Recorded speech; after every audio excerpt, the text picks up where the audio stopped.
Before the citywide mock exam for the college entrance test, I, as usual, secured first place. My desk mate looked at me with envy. "Marcus, you're amazing. You've never dropped in rank since the first year of high school." Before I could reply, bullet comments suddenly appeared before my eyes. Haha. This supporting male character still doesn't know that everything he has is just setting the stage for the protagonist. Humph, serves him right. Why should Marcus be born with everything rich family, popular girls chasing after him, and a guaranteed spot at Peking University? People born at the finish line like him should lose to someone like Oscar, who's had to struggle all his life and never gives up. Hey, the system gave Oscar a cheat code, 3 chances to swap out everything the supporting role has. From then on, he'll rise to the top. My heart skipped a beat, and I almost couldn't hold back the smile tugging at my lips. Wasn't this a godsend? Chapter 1. When the overall rankings for the citywide mock exam were posted, my name was still proudly sitting at the top of the list. The whole class surrounded me, chattering excitedly. "Marcus, your spot at Peking University is basically guaranteed. They might even contact you early. So jealous of you." Unlike us, still drowning in test prep, terrified we'll screw up the real thing. As they looked at me with eyes full of envy, I curled my lips in boredom and turned my gaze to the window.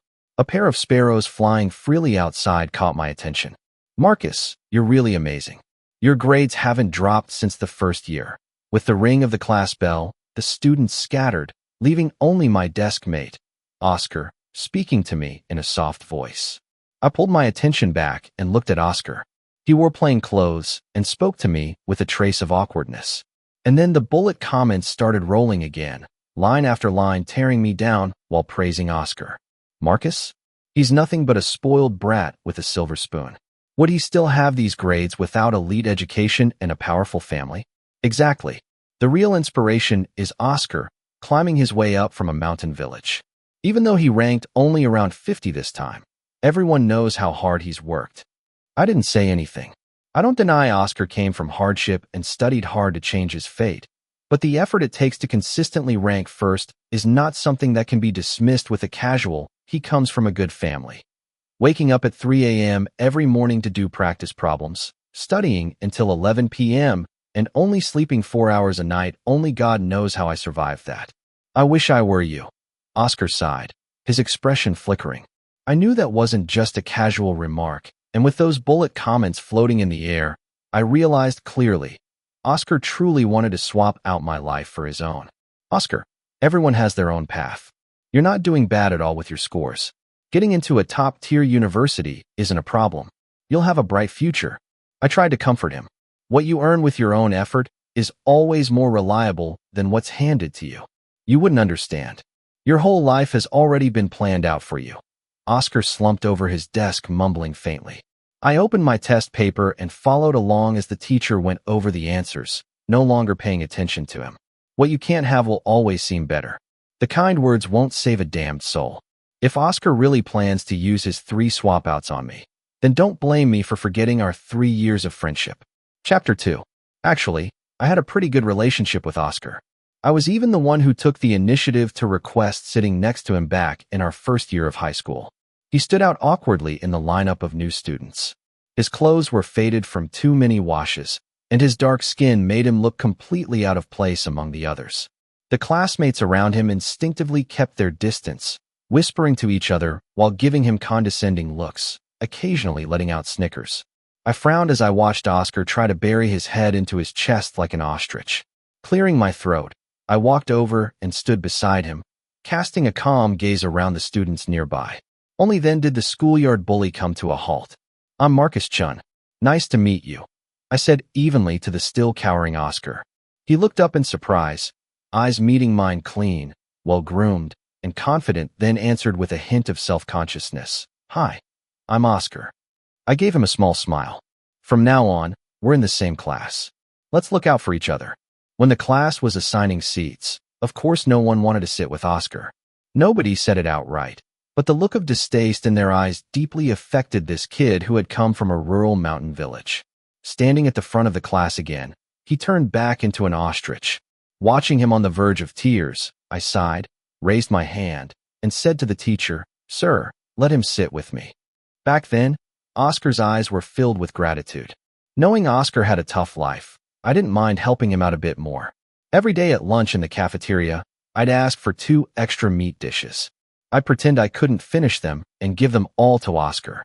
At first he'd feel embarrassed and try to refuse, but later, he got used to it and stopped saying anything. As soon as I handed the food over, he devoured it like he hadn't eaten in days. Over the next 3 years, Oscar grew from a scrawny, dark-skinned country boy into a tall, strong, and energetic young man. In our second year, we had to choose between arts and sciences. Oscar made up his mind to go into the science stream just because I did. I tried to reason with him. Oscar, you should choose your own path. You're obviously better at liberal arts. Why give it up? But he firmly shook his head. I can't continue in arts without you there. I'd be completely lost in the class. I wouldn't even be able to focus on studying. Marcus, only by sticking with you can I study properly. And besides, even if I struggle at first, with your help, I believe I can catch up. When I couldn't talk him out of it, I had no choice but to let it be. Chapter 3. After class, Fiona came bouncing over from the class next door and placed a box of chocolates on my desk. Here, these are chocolates my parents brought back from overseas. After that, she casually leaned on my desk, as she usually did, and began chatting. They want you to come over this weekend. It's been a while since they last saw you. Our families have been close for generations. In fact, our marriage had been arranged since we were kids. The female lead has finally appeared, and she's as beautiful as expected. No wonder she's the campus belle. Exactly. Once our boy, Oscar, finishes the swap out and gets with her, he'll be able to climb the social ladder thanks to her powerful family. But that's for later. Oscar will wait until after college to swap out Marcus's family background to boost his career. That's when he and the girl will really be together. So he plans to swap out my family after college. I silently etched the bullet comments into my memory. Hey, Marcus, are you even listening to me?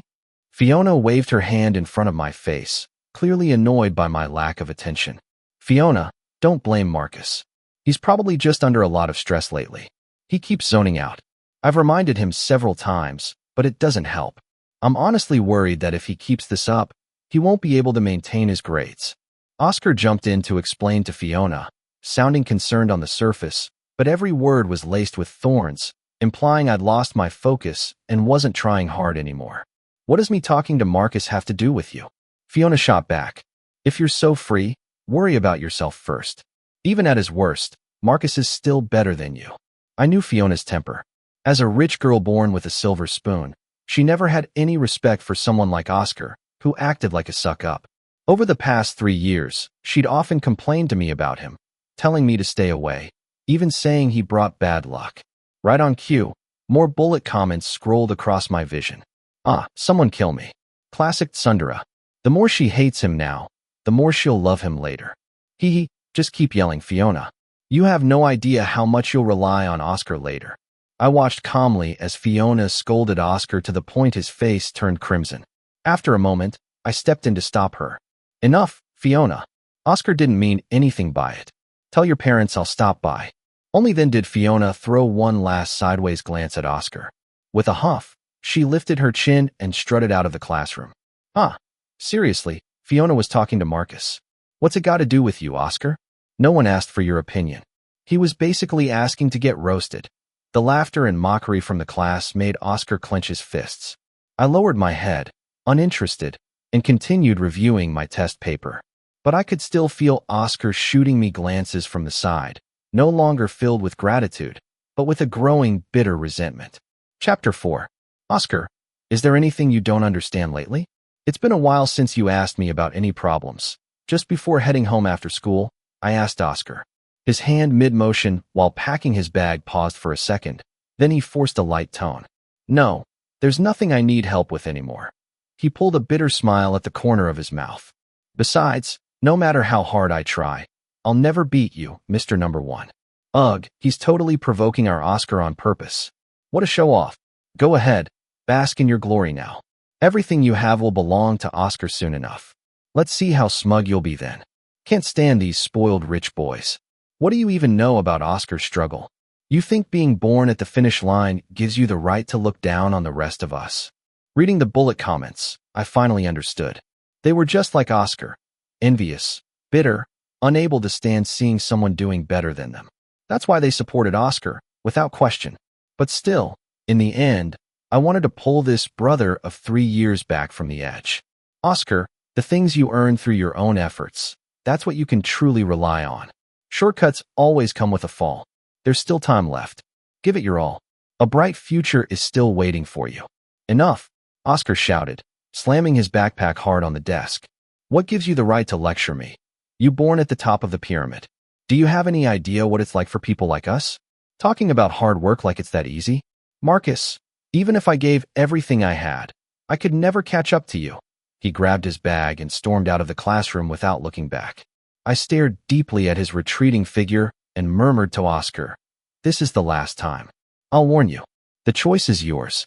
If you insist on making the wrong one, don't blame me for casting aside our friendship." Chapter 5. Marcus, I wasn't in a good mood yesterday. Don't take it personally. I was just talking nonsense. The next morning, as soon as he walked into the classroom, Oscar came up to me with a big grin, trying to explain away what had been happened the day before. I nodded slightly, signaling that it was no big deal. I hadn't taken it to heart. He slung an arm around my shoulder. I knew my buddy Marcus wouldn't hold a grudge, but he had no idea just how fake that smile looked on his face right now. The bell rang. Our homeroom teacher walked in, and Oscar quickly sat back down and composed himself.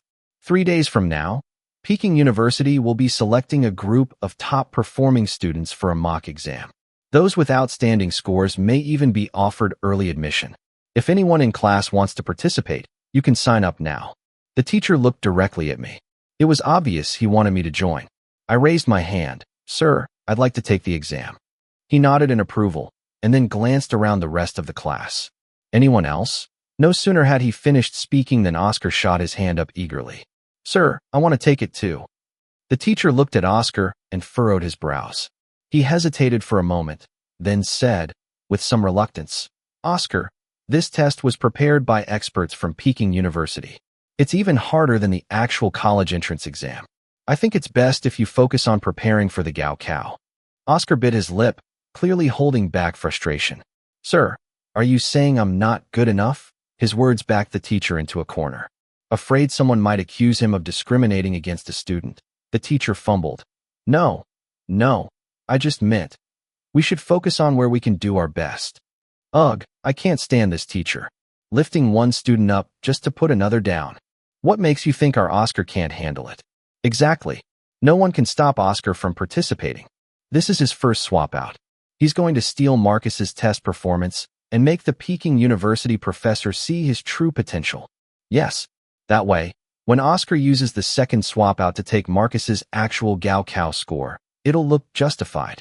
He'll even get accepted by that famous professor and become their most promising student. And just like that, it all clicked. So Oscar's 3 swap outs would be: 1 for the Peking University mock exam, 1 for my Gaokao results, and the last for my family. I looked at Oscar, his eyes slightly red, playing the part of the wronged victim. I asked him quietly, "You're sure you want to do this?" Oscar turned to me and nodded without hesitation.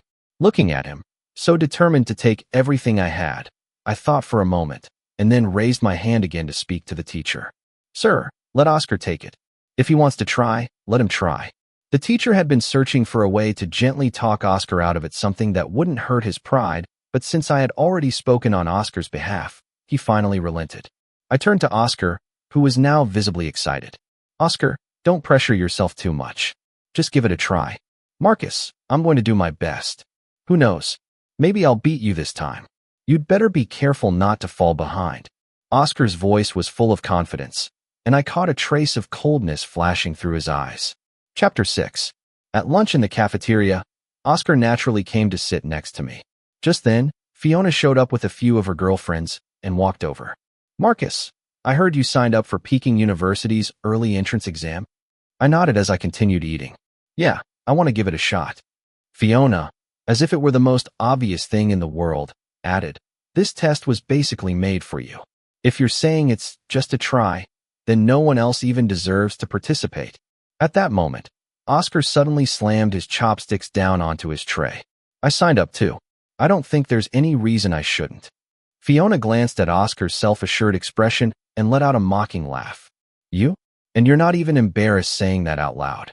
Oscar's face flushed with anger, his neck turning red as his chest heaved with frustration. I'm not joking, and I believe this time I'll score better than Marcus. Fiona burst into laughter. That's the funniest thing I've heard in my entire life. Oscar, who gave you that confidence? Joan of Arc. Oscar's eyes darted slyly before he tried goading her. You don't believe me? How about we make a bet? Fiona glanced at him with disdain. What's there not to believe? Sure. What are we betting? Oscar responded immediately. If I pass the exam and score better than Marcus, you agree to be my girlfriend. And if you fail, then I'll call you Grandma whenever I see you and stay at least 10 feet away. Fiona agreed without hesitation. Deal. But she didn't notice the gleam in Oscar's eyes, possessive, greedy. I tapped my fingers lightly on the table. All right, enough. We're not kids anymore. Stop being childish. Only then did Fiona and Oscar sit down and eat their food quietly. But the small smile tugging at the corner of Oscar's lips made it clear he wasn't calm inside at all. Maybe I stared at him too directly, because Oscar quickly wiped the grin off his face and leaned in to explain softly. Marcus, don't take it the wrong way. I just can't stand how Fiona always acts so high and mighty. I wanted to knock her down a peg. Everyone knows you and Fiona have been engaged since childhood. I wouldn't dream of trying to steal her from you. And anyway, there's no way I could score higher than you. Unless a miracle happens. I didn't respond. I simply turned back to my tray and continued eating. But I still heard Oscar mutter to himself in a low voice, followed by a dry chuckle. In this world, anything can happen. Oscar, am going to create a miracle. Chapter 7. Today was the day the early entrance exam results were to be released, and the bullet comments had already started flying wildly from early morning. Get ready. Our boy Oscar is about to slap someone in the face. Haha. This might be a small step on Oscar's road to success, but it's a giant leap in changing his destiny. Popcorn and soda ready. I can't wait to see Marcus's face when he realizes what just happened. They were all eagerly anticipating the moment Oscar would swap out my results, rise in glory, and utterly humiliate me. Marcus, how are you feeling? Results are almost out. Think you've got it. Before our homeroom teacher arrived to check the results, Oscar leaned in close, fishing for information. I think it went fine. Hearing my confident answer, Oscar let out a long sigh and smiled from ear to ear. Hey, Marcus, I felt pretty good about this one too. Who knows? Maybe I actually beat you this time. He winked at me playfully. When you lose your first place, don't get too upset, okay? I waved a hand casually. If your score really is better than mine, then it's thanks to your hard work. Why would I be mad? Oscar scratched his head and gave a sheepish laugh. Yeah, all hard work, of course. LOL. Watching Oscar mess with Marcus is hilarious. Can't wait to see Marcus break down, crying while Oscar comforts him. And Marcus might even thank him for it. The bullet comments were buzzing with excitement, already celebrating Oscar's supposed win. All right, who wants to check first? The homeroom teacher walked in and booted up the computer to pull up our results. Let Marcus go first. We can start with the good news, Oscar said, pushing me toward the front. I stepped up and gave the teacher my exam number. The network loaded slowly, and then the page appeared. Every subject listed followed by a massive 0. The teacher had just taken a sip of tea and promptly spit it all over the screen, eyes bulging wide in disbelief. Marcus, 0 points. I glanced to the side. Oscar was doing his best to hide the grin creeping up his face, but the corners of his lips were still lifting. I thought he just wanted to swap our scores. I hadn't expected him to completely destroy my result, to nail me to a pillar of shame and ruin my image in front of the Peking University examiners. Marcus, how could you possibly Sorry, teacher. Maybe something went wrong during the test, but I accept the result. I remained calm and composed. Teacher, clearly distressed, started trying to help me out. Should I contact Peking University and have them pull up your test sheet? I shook my head. No need to trouble them, sir. But this is a rare opportunity, sir. Marcus already said he accepts it. Oscar interrupted, seizing the moment to cut the teacher off. You can let it go. You haven't checked my score yet. The teacher had no choice. With a glance of helplessness toward me, he turned back to the computer and began typing. Marcus, it's okay. One slip-up doesn't define you. You're a top student. The real college entrance exam is still ahead. Everyone stumbles once in a while. Don't let it get to you. I nodded nonchalantly. Oscar, seeing that I showed no reaction, none of the frustration or heartbreak he was hoping for to highlight his triumph, finally smacked his lips and turned his attention back to the screen. Oscar, your result, also 0. The homeroom teacher sprayed out another mouthful of tea, this time fully ashamed. Both students he had personally recommended had scored 0. This can't be. How is this possible? Oscar's face went pale with panic. He suddenly shoved the teacher aside and rushed up to the computer, frantically refreshing the page over and over again. There must be a mistake. There has to be a mistake. 0. No way, he muttered over and over again, frantically tapping the mouse as if doing it faster could change the result. But the screen didn't budge. It still showed 0. Oscar, it's okay. One misstep doesn't matter. There's still the college entrance exam, I said, throwing his own words from earlier right back at him. Everyone stumbles once in a while. Don't take it to heart, Marcus. This is your fault. What did you do? Oscar turned and grabbed me by the collar, yelling in a rage, teeth clenched. Oscar, what are you saying? I don't understand. I spread my hands in mock innocence, as if I truly had no idea what he meant. That's enough. The teacher quickly pulled the two of us apart. Scoring a big fat 0 isn't enough? You want to start a fight too? Only then did Oscar, eyes bloodshot and full of hatred, finally let go. What am I supposed to do with you two? Just look at this mess. He was about to launch into a lecture when his phone started ringing. Rolling his eyes at both of us, he answered the call. Yes, principal. Yes, they're here. Understood. I'll send him over. After hanging up, he pointed at me. Marcus, someone's looking for you in the principal's office. Go now. Chapter 8. After returning to the classroom from the principal's office, Oscar sat there alone, silently. People around him kept glancing his way, then lowered their heads, whispering and letting out bursts of laughter. He actually signed up for the exam himself and scored a 0. What a disgrace. He really overestimated himself. I mean, Marcus also got a 0, but that was clearly due to some sudden accident or unexpected situation. But Oscar said it was an accident, too. Yeah, right. Who would believe that? Oscar's face darkened with anger, his hands tightly clenched in his lap. This isn't how the plot is supposed to go. Why hasn't Oscar made his comeback? What's going on? How did he end up neck and neck with Marcus? No idea. Let's keep watching. I pressed my lips together and smiled. Just wait, Bullet. You're never going to see the scene you're hoping for in this lifetime. Seeing me return, Oscar forced a strained smile. Marcus, you're back. What did the principal want to talk to you about? I shrugged. He just wanted to ask what happened with my score this time. Yeah, Marcus, how did you end up with a 0? Oscar asked anxiously, clearly eager to know the reason. Deep down, he had a sinking feeling, like things were slipping further and further out of his control. On the day of the exam, I ate something bad. I had a stomachache and was dizzy the whole time, so I ended up writing my answers in the wrong sections. In some places, I was so out of it, I scribbled barely legible messes. I sighed and put on a helpless expression. After hearing that, Oscar seemed even more frustrated, as if a breath of air was stuck in his chest. After a pause, he mumbled, Marcus, you've got to be careful. The college entrance exam is critical. You can't let this kind of thing happen again. I nodded repeatedly. You're totally right. I've got to be more careful. No more random eating. What a waste of such a good opportunity, Oscar said. No more.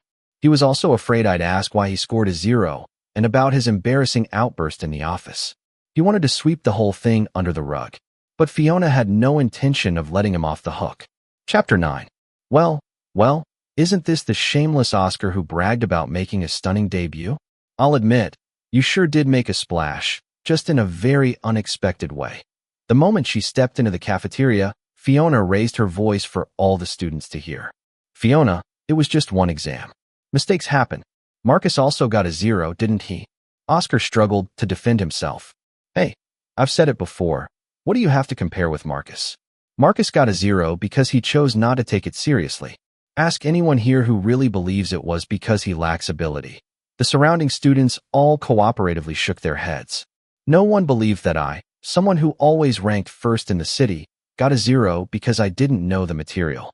And even if Marcus didn't get admitted early, he'd still have no problem with the college entrance exam. Can you, Oscar, guarantee the same thing about yourself? Fiona pressed on, firing her words toward Oscar relentlessly. Fiona had always been a spoiled heiress who never let anyone off the hook lightly. Sometimes her ruthlessness even made me shudder. Why not? Anything's possible in this world. Oscar shot back at her, unwilling to back down in the slightest. I'll talk. Just empty bravado. Forget about the future. Let's settle our bet right now. What are you supposed to call me? Fiona didn't care if Oscar's dignity was about to be trampled. She wanted him to honor the wager right there and then. Oscar scanned the room, searching for any chance to slip away, but the students who had gathered to watch the drama had already sealed off the area tightly, not leaving even the smallest gap. Show some mercy. We might have to see each other again in the future. Uft. Fiona looked utterly disgusted. Every time I see you, I feel sick. Who wants to see you again? Just say it. Oscar, are you a man or not? Can you keep a promise or not? With nowhere to escape, Oscar reverted to his former self from back in freshman year, head hanging low, muttering angrily under his breath, "Grandma Fiona." Fiona beamed with satisfaction. What did you say? Speak up. Who can hear you talking like that? Oscar suddenly looked up and shouted, "Grandma." Okay. And with that, he shoved his way through the crowd and stormed out of the cafeteria. Chapter 10. When I returned to the classroom, I saw Oscar sitting with his head lowered, furiously scribbling something in his notebook.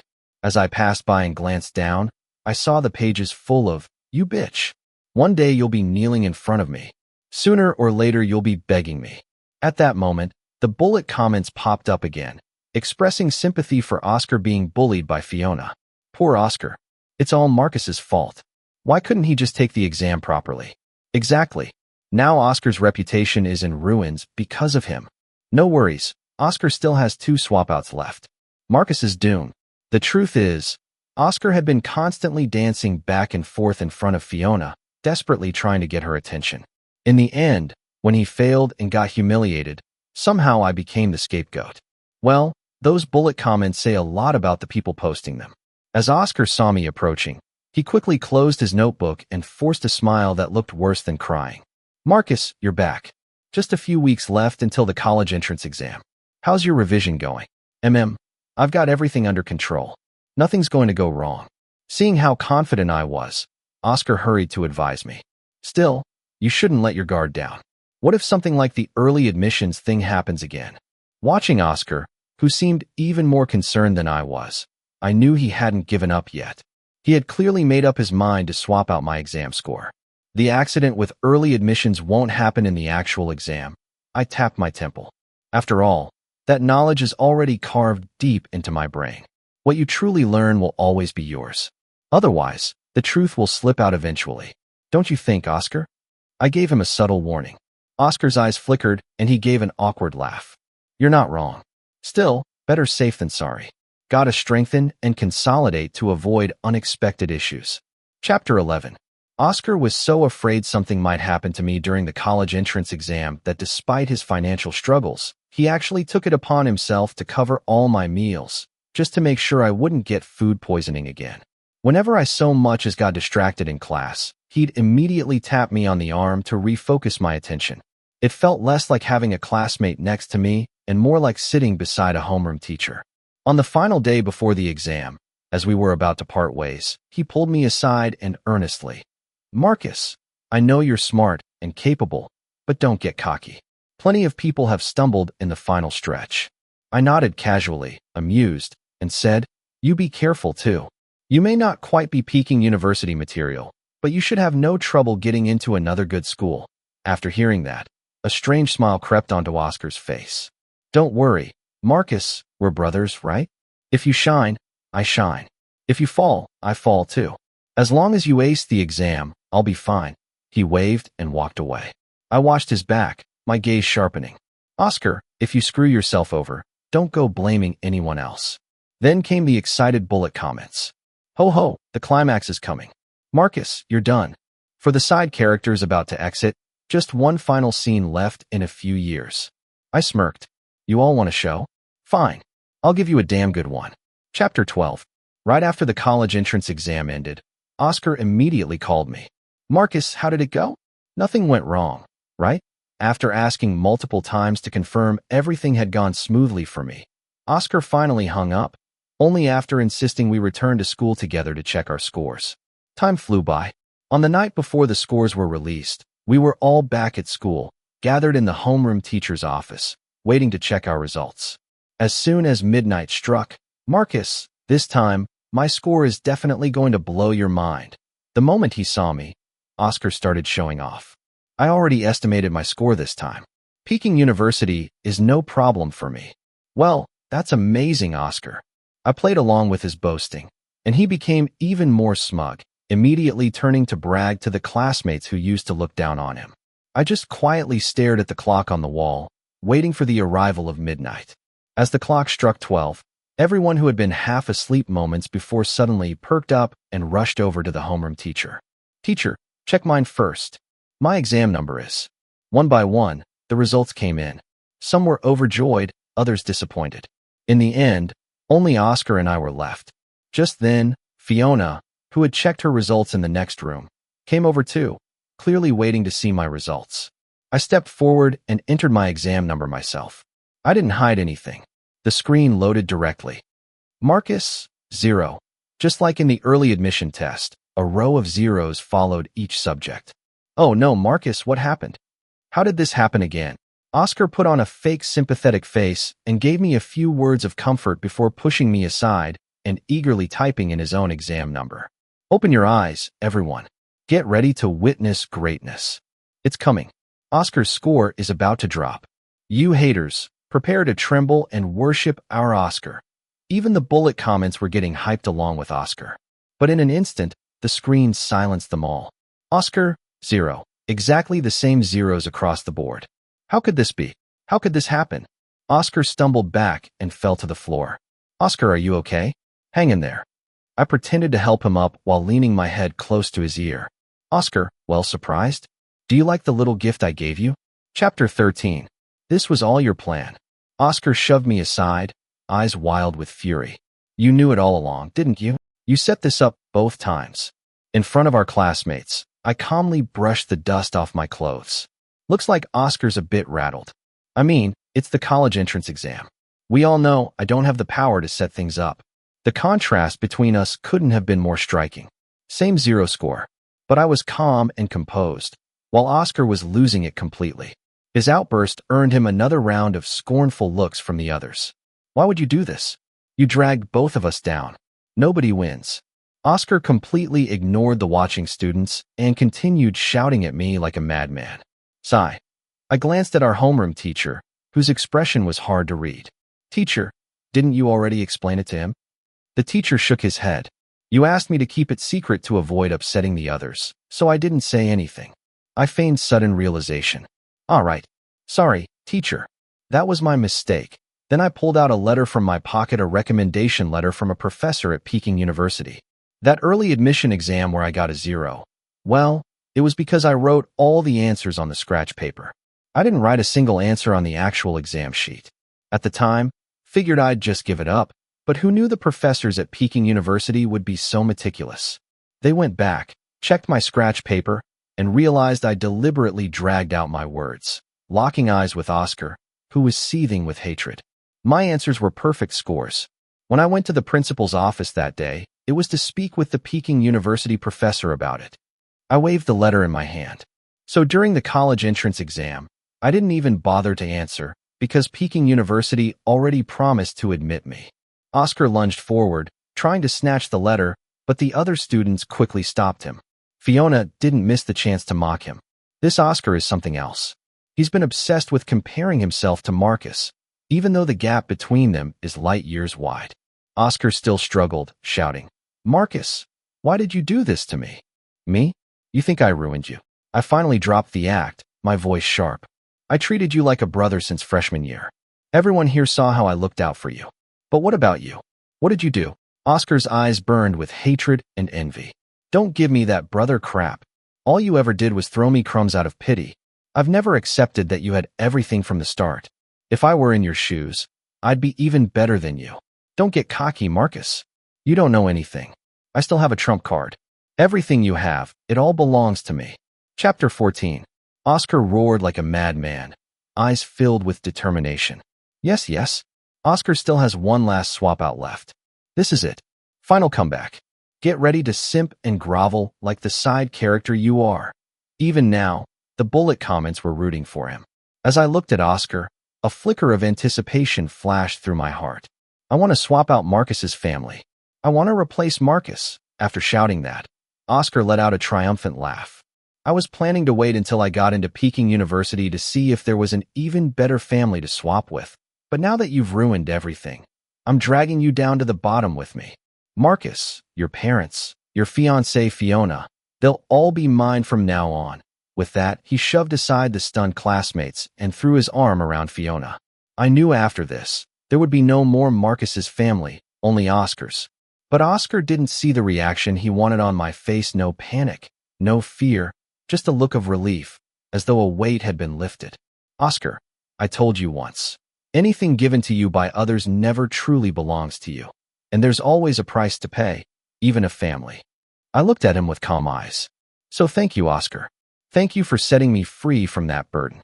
Oscar's pupils shrank. A wave of dread swept over him. What? What do you mean by that? But before I could answer, the office door slammed open with a bang. Young master, bad news. The Business Bureau and Tax Authority are auditing the family business. The stock price is crashing. A middle-aged man, my former driver, rushed in and grabbed Oscar by the arm. Your parents told me to pick you up immediately. We need to go home and figure out a solution. Oscar shoved the man's arm off in disbelief, trying to convince himself it wasn't real. No way. I just swapped into this family. How can they be in trouble already? I shrugged. This is the family you were so envious of. Well, now it's your mess to clean up, young Master Oscar. Oscar gritted his teeth at my lightly mocking tone. Don't be smug, Marcus.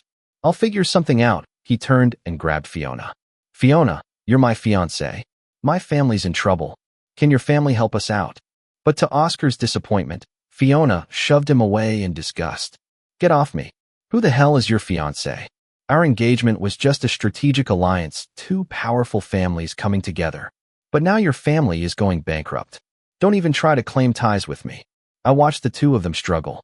Then slowly, Oscar, I said, did you really think Fiona was clinging to me because she liked me? It was all about benefit, advantage, profit. Now you finally see the cost of taking what you didn't earn. The bullet comments. No wonder. The system waited until Oscar finished college to swap into Marcus Chen's life. It was hiding the bankruptcy twist. So originally, it was Marcus who pulled the Chen family back from the brink. This explains why Marcus and Fiona had a childhood engagement but never actually got married. Chapter 15. Oscar was forcibly taken away by the driver, and the students who had come to check their scores gradually dispersed. I walked alone in the dark, heading toward the school gate. As I looked up at the twinkling stars in the sky, fragments of the past played out in my mind. I want to learn painting, study literature. No, the Chen family business will be yours to manage one day.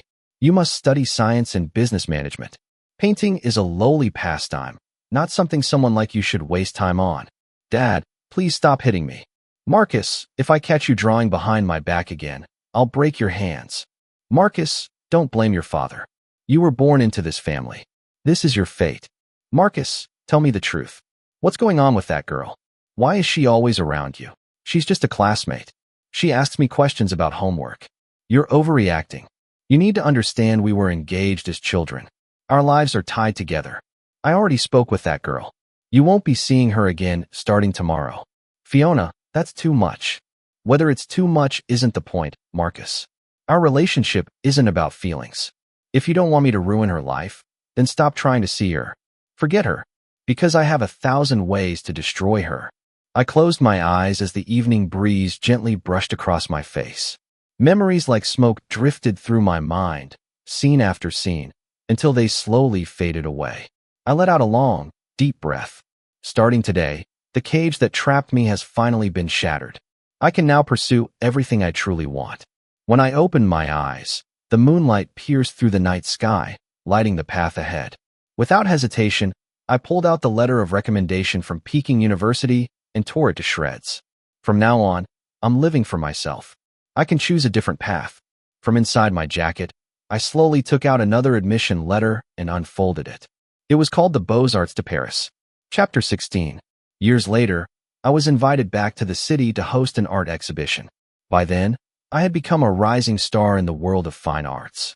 After the round of socializing and formalities, I slipped out the doors, seeking a moment of quiet. That's when a ragged vagrant stumbled past me. At times he burst out laughing. I won. I won. Everything you had is mine. Other times, he wept uncontrollably. It wasn't supposed to be like this. It wasn't. I swapped for everything I ever wanted. And sometimes he shouted like a lunatic. System, I want to swap out. Let me swap out. Pedestrians on the street gave him a wide berth, avoiding him like the plague. I stood there, watching as he gradually disappeared into the distance. Just then, someone gently draped a coat over my shoulders. Marcus, it's cold. Why did you come out without a jacket? What if you get sick? That familiar caring tone. I turned around to see the figure who had once been forced out of my life. A warm smile bloomed on my face. Well, now I've got you to take care of me. See, I was only out here for a minute, and here you are with my coat. I pulled her tightly into my arms and kissed her deeply. Having you here makes everything worth it. She playfully punched me on the chest. Not in public. This is a street. You know, but the blush on her face betrayed the joy in her heart. Overhead, 2 chirping sparrows flew past, cheerful, unbound, just like the two of us now.